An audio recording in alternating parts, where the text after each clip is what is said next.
MT media Odisha को subscribe करें, bell icon को ज़रूर दबाएं। वल्लज़ीना ला यअलमून सदक़ल्लाहुल अलीयुल अज़ीम। वक़ाल नबी सल्लल्लाहु अलैहि वसल्लम खैरुकुम मन तअल्लमल कुरान व अल्लमह औ कमा क़ाल अलैहि सलातु वस्सलाम। मुअज़्ज़ज़ मुवक़्क़र उलमाए किराम और बुजुर्गान इज़ाम और नौजवान इस्लाम, इस इलाक़े के होने के नाते चंद लम्हे के लिए बुलाया गया। सभी हज़रात जानते हैं इस स्टेज के लिए जो ख़ास करके बयान के लिए जो बुलाए जाते हैं वो ख़ास इसके लिए अल्लाह जिनको इसका तजर्बा दिया है या लियाकत दिया है अल्लाह ताला, वैसे लोगों के स्टेज होती है। ताहम जब हम इस इलाक़े के रहने वाले इसी मुल्क इसी गांव से अपना निस्बत रखते हैं तो हमें इसी निस्बत से हमको बुलाया गया। एक बात आपको कुछ वाज़ो नसीहत फ़ज़ाइल कुरान पर अभी दो दो हज़रात से आपने बहुत मुफस्सल बातें सुनी है। आज सुनने सुनाने की बातें होते हवाते काफ़ी लंबे अरसे गुजर चुके हैं और सुनने सुनाने से काम नहीं है। अब अमली जामे पर अगर जब तक नहीं उतरेंगे और अपने अंदर वो अहमियत और उसके हालात की ज़रूरत को अगर नहीं समझेंगे तो याद रखें दुनिया की हालात आप मुझसे ज़्यादा मोबाइल से और दुनिया से जानते हैं कि दुनिया में आज हमारी हकीकत क्या है। आज नहीं, ये दुनिया जब से कायम है अभी जैसे सुन रहे थे, और यहूद व नसारा इस्लाम और मुसलमान इसको क्यों इनका नज़र है और आज पूरी कौम जो इस्लाम से खाली है उसके नज़र इसके ऊपर। और होता भी ऐसे ही, हम दुनिया के तजर्बात में देखते भी हैं कि जिस दरख्त पे फल होता है उसी दरख्त पे ढेले भी पड़ते हैं, पत्थर भी पड़ते हैं। तो हमें इसका यकीन हो जाना चाहिए कि आज मुसलमान खुद अपने इस्लाम, अपने ईमान, अपने मसाजिद, अपने मदारिस से बहुत गाफिल है और उसकी हकीकत को वो अपने आप को ही खुद नहीं जानते कि मैं कौन हूँ। अल्लाह दुनिया में हमें पैदा फरमाने का मकसद क्या फरमाया है। बहरकैफ इतनी लंबी बातें तो आपकी तरफ नहीं जाऊँगा। एक बात बता दूँ, इस इलाके में दो मदारिस हमारे कायम हैं। इस मदारिस के आज सबसे ज़्यादा घटिया हम ही लोग ही नज़र से देखते हैं और मदारिस के खिदमत गुजार को। और याद रखें ये वो मदारिस है जिसका ताल्लुक़ ज़मीन से लेकर फर्श से लेकर अर्श तक है, और इस मदारिस का ताल्लुक़ इस हिंदुस्तान से लेकर अरबिस्तान तक है। और ये वो तालीम गाह है जो पूरी दुनिया के लिए हिदायत का और रहनुमाई का रास्ता दिखाने वाला तालीम गाह है। ये वो तालीम गाह है जो दुनिया इससे तालीम हासिल करने वाले कल क़यामत के दिन भी तुम्हारी रहनुमाई करेंगे। मैं तफसील में नहीं जाऊंगा, बहुत तकरीर आप हज़रात सुने हैं। इसलिए इस इदारे की अहमियत अब भी सोच लो। आज से पहले 100 साल पहले जब अंग्रेज़ भी हिंदुस्तान में आया था उसने भी बहुत कोशिश कर लिया। आज दारुल देवबंद जिसकी नाम से आप सुनते आपका कान भी बहरा हो चुका होगा। ये सिर्फ उन्हीं हजरात के जिद्दोजहद था कि इस्लाम और मुसलमान मिट जाएं, उसी के तहत इदारा है। इसके लिए इसलिए ऐसे इदारे को दहशतगर्दी के नाम से भी पुकारा जा रहा है। बहरकत जो कि सबसे ज़्यादा अमन शांति देने वाला इदारा है। इसका मकसद आज हमने समझा नहीं।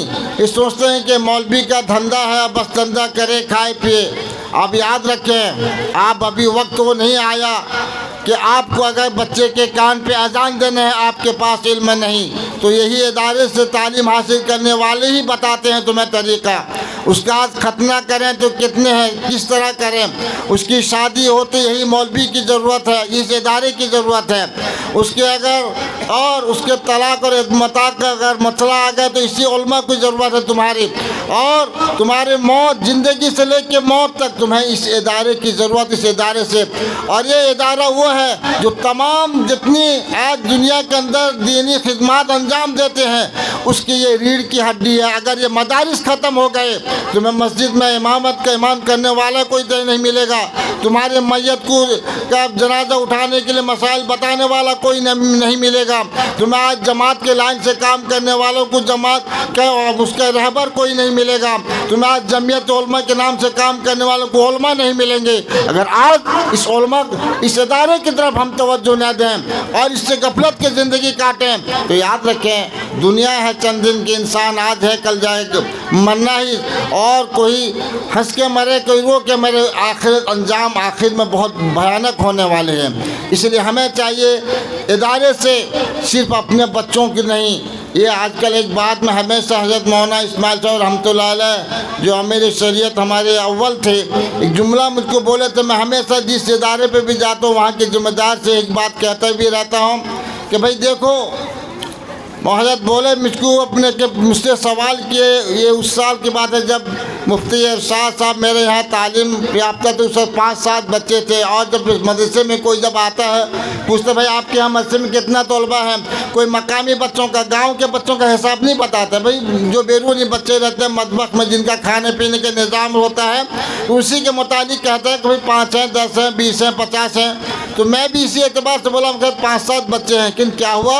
ये इतनी बड़ी आबादी, मेरा इलाका लंबे में है लेकिन काफ़ी बड़ी आबादी है मुसलमानों की, फिर भी तो कहें कि इतनी बड़ी आबादी में 5-7 बच्चे तालीम हासिल करते हैं, लेकिन मकामी बच्चे मतलब मकामी बच्चे अल्हम्दुलिल्लाह 100 से 125 बच्चे यहाँ आते हैं कि अशरफ यही ये बच्चे जो असल जो मकतब बना तो मदरसा बना, और यही बच्चे कल क़यामत के दिन तुम्हारा दामनगीर होंगे, ये कौम तुम्हारी दामन पकड़ेगी कि तुमने हमारे यहाँ ये तो उड़ती चिड़ियों की तरह परिंदे की तरह आते हैं, कितने खाएंगे, कितना बढ़ेंगे, कितना पढ़ेंगे, चले जाएंगे, लेकिन मकामी बच्चों को कम से कम आप कुरान पाक और दीन की बातों से रुसना ज़रूर करना, उनके पीछे हमेशा कोशिश करना, वरना कल क़यामत के दिन तुमको जवाबदेही होगी। मेरे कान खड़े हो गए। हालांकि अक्सर तलबा को और आज तक भी मकामी तलबा से अपने आप को वाबस्ता रखा कि मकामी बच्चे आज भी, जबकि ये हालात जो दुनिया के थे इस वक्त अक्सर में मकतब बंद ही हो चुके थे, लेकिन 2-4 महीने के बाद आज भी बच्चे तकरीबन 40-50 बच्चे या ज़्यादा बच्चे मेरे पास इस वक्त मकतब में पढ़ रहे हैं। हज़रत मौलाना अभी जिनका तज़किरा बता रहे थे हज़रत मौलाना जलाल साहब रहमतुल्लाह अलैह, इन्होंने बार बार हमें तंबीह किया कि साहब अगर 2 सुबह वक्त नहीं आते, आज गैरों का पॉलिसी है इनके मकतब को भी नहीं चल पाए, और जैसे ऐसे ही फैज़ा बन गया, बहुत सारे मस्जिद में सुबह पढ़ते थे, पढ़ने का निज़ाम नहीं हो सकता है। तो मुझको ये बात बोली कि जिस वक्त बच्चे और उनके घर वाले टाइम देते हैं उनको समझा कर, उन्हें दोपहर का वक्त है, दोपहर शाम का वक्त है, कुछ अपना फारिग वक्त करके अपने मुदर्रिसिन से आप उसको काम को लें, जैसे कि बच्चे कम से कम कलमा नमाज और अपना अकीदा जान सकें।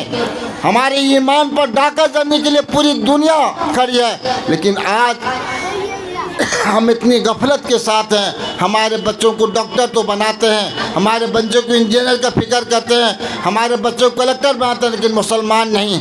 जिसके खातिर अभी बोले ना कि जो जज्ब में एक मुसलमान वो मुसलमान नहीं, मैं कसम खा सकता हूँ वो कुछ मुसलमान के रूप में, मुसलमान के शक्ल में ऐसे लोग जिसके सामने आते हैं वो सिर्फ मुसलमान के नाम पर भद्दा देने के लिए, धब्बा देने के लिए आते हैं कि ऐसे लोग फैसला करें कि इस्लाम में कोई पर्दे की हकीकत नहीं है। बहरकत ये मसला आता नहीं, ये हमारे किरदार और अफ़ाल से हुआ कि हम अपने बच्चों को बेपर्दा पहले किए, बाद में हुकूमत ना। आज हम मस्जिद को गैराबाद पहले किए, हुकूमत बाद में पाबंदी लगाया। अब बताओ तो बहुत सारे चर्च मंदिरों को बंद कर दिया गया, जिन इतने हालात में अक्सर मस्जिदों में देखा भाई 5-7 आदमी नमाज, क्यों 5-7 आदमी? ये हमारा निज़ाम हर इलाके में मस्जिदों को आबाद करने वाले सिर्फ 5-7, मस्जिदों को पेट खाली रखना ये हमारा फितरत बन गया।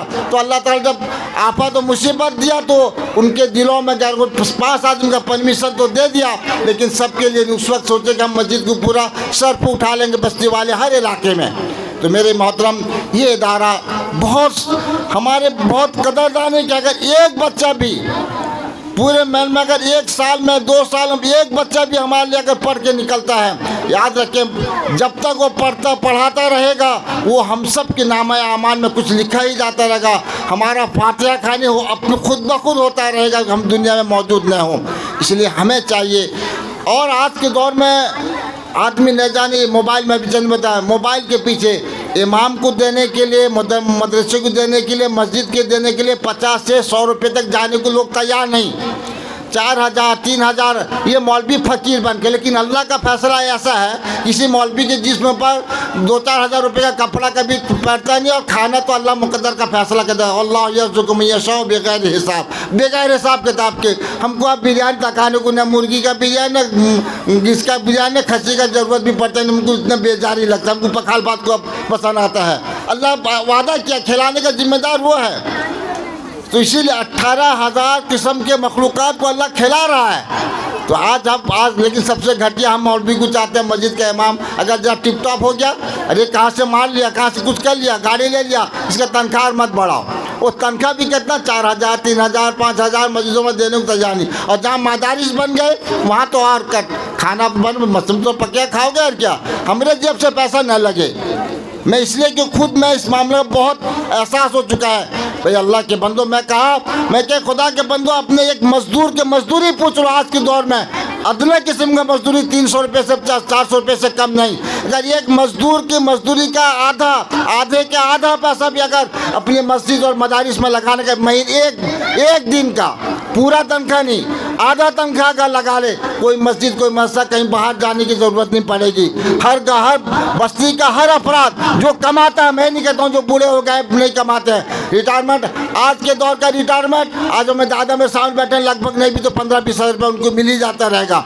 लेकिन मस्जिद के इमाम 2000 5000, खाना नहीं, अब खाना नहीं पीना नहीं, खाना तुम्हारा अच्छा खाना नहीं हुआ तो अल्लाह बन कर दे। तुम्हें मौलवी ईमानदारी का खाना खाए, क्योंकि आज हर घर में सूद का कारोबार चल पड़ा। अब कहेंगे मौसम इसकी तफसील नहीं, अगर तनाई से पूछेंगे बताऊँगा, हर घर में सूद का कारोबार चल पड़ा है, कहीं नहीं कोई लाइन से हमारे घरों में आता है। अल्लाह हिफाजत फरमाए। इसीलिए वक्त का पुकार यही है कि इसका तो एक बच्चा फारिग हुआ नहीं, ये सब पूरे बस्ती वालों का कुछ न कुछ इसमें काम में लगा, और यही हमारे आखिरत तक काम आने वाले यही वो बच्चा है। अगर दूर दुनिया का जोग्राफिया पढ़ लिया, हिस्ट्री पढ़ लिया, साइंस पढ़ लिया, पढ़ के क्या कर लेगा? वो कल मर जाएंगे हम तो हमारे जनाजे में दुआ भी नहीं पढ़ने के लायक होता है। पूछो अभी इस मजलिस वालों से हम पूछ रहे हैं तो एक दुआ भी नहीं सुना सकेगा। और ये इल्म नहीं, मैंने इसलिए जिस कुरान पाक की आयत आपके सामने तिलावत की थी, अल्लाह के रसूल अल्लाह ने अपने नबी का कुल हल यस्तविल लज़ीना यअलमून वल्लज़ीना, आप मेरे बंदों से फरमा दीजिए, अपनी उम्मती से फरमा दीजिए कि पढ़ा लिखा और अनपढ़ दोनों बराबर हैं। आज हम पढ़ा लिखा किसको कहते हैं? जो डिग्री, BA का डिग्री, MA का डिग्री, डॉक्टरी का डिग्री, खुदा की कसम वो पाठ नहीं है, वो इल्म है। वो एक इल्म जो है हुनर के शक्ल का है। इल्म तो वो है जो इल्म आदमी फर्श वालों को पहचान सके। अल्लाह जो मखलूक जो खालिक है हमारा, वो हमको किस लिए बनागा, हमारे पूरे जिस्म को, हमारी ज़िंदगी को चलने का जो तरीका बताया, वो अल्लाह की मारिफत, अल्लाह के रसूल की मारिफत जिसमें नहीं, वो इल्म नहीं है। इसलिए वो इल्म क्या है जिसमें हमको ये पेशाब पैखाने का टेस्ट करने वाला डॉक्टर बन गया तो बहुत बड़ा, उसकी तो कदर हमारे पास है। लेकिन जो तुम्हें सच्ची रहनुमाई, तुम्हें कब्र से लेकर मौत से लेकर कब्र तक जाने तक, कब्र के बाद क़यामत तक जाने तक तुम्हारी रहनुमाई करे, वो इल्म नहीं। आज यही जहनियत, हम अंग्रेज़ी जहानियत के ग़ुलाम बन चुके हैं, जिसके लिए आज इसकी दिल से हमारी अहमियत नहीं आ रही है। इसलिए मेरे मोहतरम हजरात में खुसूसन अपने इलाके के तमाम हज़ार दरख्वास्त करूँगा। अगर एक बात है, मौलाना साजिदीन साहब रहमतुल्लाह फरमाते थे, अगर हम ताउन नहीं कर सकते न करें, अगर हम मदद नहीं कर सकते न करें, इससे अदावत भी न करें, इससे दुश्मनी भी न करें, अगर माल से नहीं तो दुआ से उनकी मदद करें। अल्लाह जैसे अभी मौलाना बताए ना, वाक़तन किसके यहाँ क्या नहीं है। मेरे यहाँ तो रोज़मर्रा शॉटडाउन में भी अल्लाह ताला ने मुदर्रिसीन के तनख्वाह में कुछ कमी किया, न खाने, जो बच्चे आज भी बच्चे जो 20-30 बच्चे हैं अभी भी हैं, कोई फिक्र नहीं। अल्लाह ताला कैसे पहुंचाता है रोज़मर्रा बच्चे। मैं बच्चों को चैलेंज कहता हूँ कि तुम घर में बरसों में जो नहीं खाए, मेरे यहाँ हफ्ते में खाते हो। इतना अल्लाह खिला रहा है, खिलाने का जिम्मेदारी अल्लाह, मैं और आप नहीं है। इसलिए मेरे मोहतरम, इस इदारे की और इस इदारे से खाली बच्चों को नहीं, अपने आप को इमाम साहब से लेकर मुदर्रिसीन से लेकर अपने औकात कुछ लगाओ। आपको कुछ दुनिया का कुछ अपने, मैं अगर पूछ रहा हूँ, तुम पेशाब पैखाने का तमीज़ भी नहीं आता है। लोग बहुत बड़े बड़े काम, लंबी लंबी बात कर लेते हैं, लेकिन उन्हें सलीका जो तरीका नबी है, वो नबी का तरीका इसी इदारे से पढ़ने वाला बता सकता है, आपको सिखा सकता है आपको। इसलिए मेरे मोहतरम, ये बहुत अहमियत का यह इदारा है, इसकी तरफ हमें तवज्जो देनी चाहिए। हमें आपको अपने आप को उसकी तरफ मुतवज्जह होना चाहिए। अल्लाह ताला इस कहने से सुने ज़्यादा हमें समझ आता फरमाए और इससे मोहब्बत करने वाला हमें बनाए। और अल्लाह ताला दिन दोगुना चौगुनी तरक्की से इस इदारे को आगे बढ़ा। आप हज़रात के सामने मुफ्ती साहब आ चुके हैं, अब बयान फरमाएंगे। अगर वीडियो अच्छी लगी तो लाइक करें और तमाम दोस्तों को शेयर करें।